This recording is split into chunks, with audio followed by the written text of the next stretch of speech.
Can you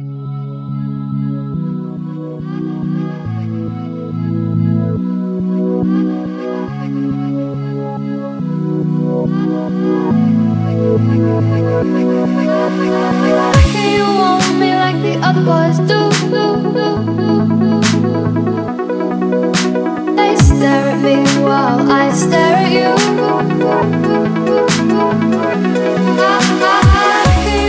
Hey guys, Dave Norona here, and it's right next to the brand new Summit X 174 T3.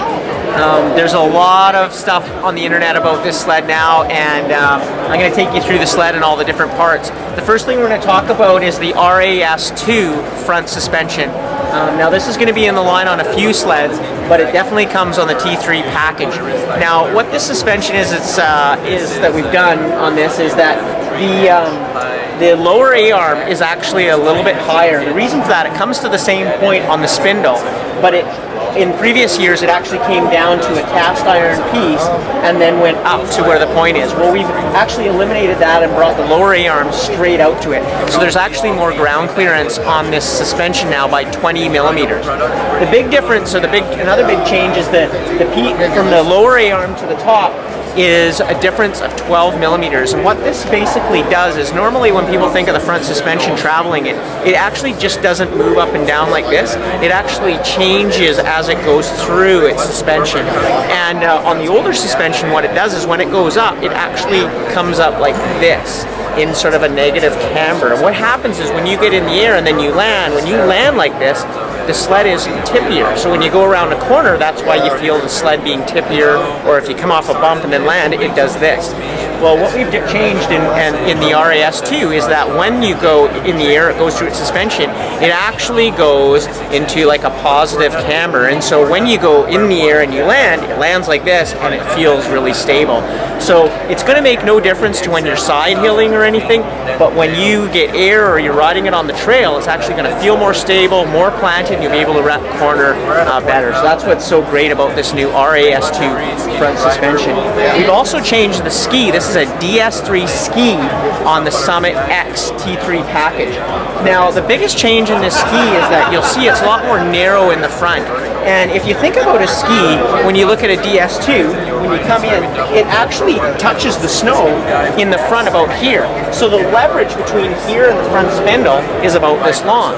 So if you've ever been side hilling on a day that's not super deep and you hit something, you actually feel it right into the handlebars. Well, the difference with this DS3 ski is that's actually moved back to here in the narrow part. So the leverage is way smaller. So when you're riding in when you're riding in low snow conditions and you side hill, it just hooks into the hill and you get no feedback. And that's why we've designed this ski like this. It also has a 12 millimeter deeper heel.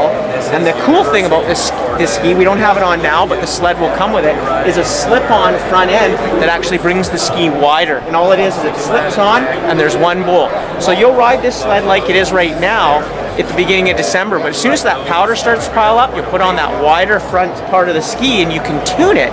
And then when you get into the end of March, when there's lower snow, you actually take it off again.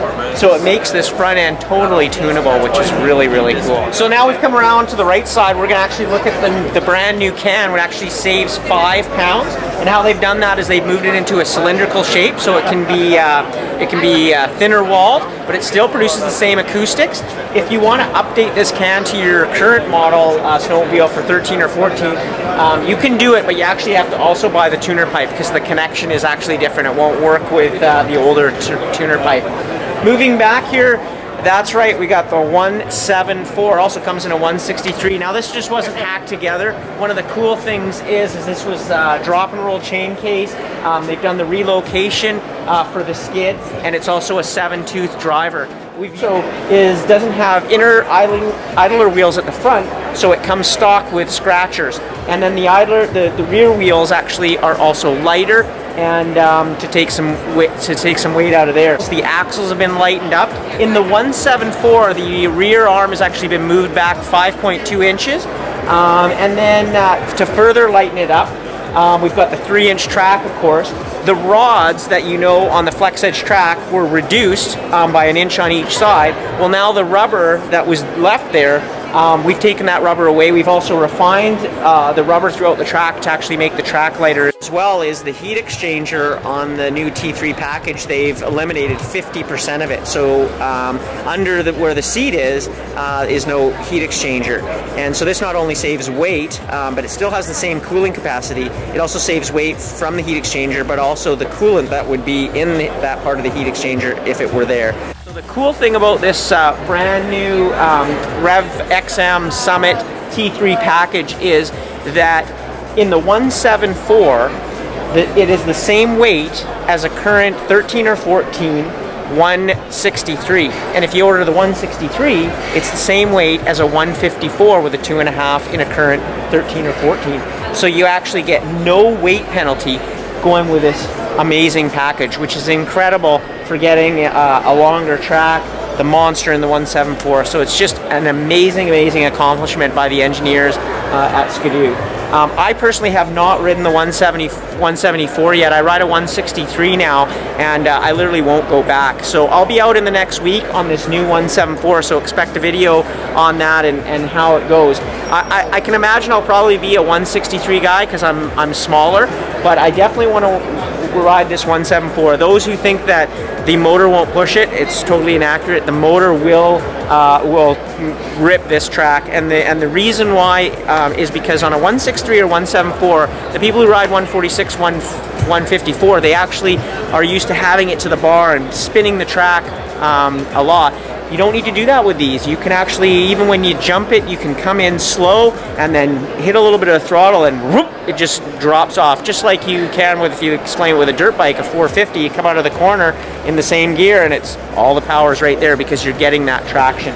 So that's what you're going to find with these new sleds. Because we had the crowd leave, I thought I'd just hop on this 174 and show you how easy it is to tip over. As you can see, there's no magic here. I'm 138 pounds. Okay, foot here. Look at that. And just a little bit of a lean. And look at it, how balanced it is. Counter steer. 174, baby. I'll let you know in a week how easy it is to ride.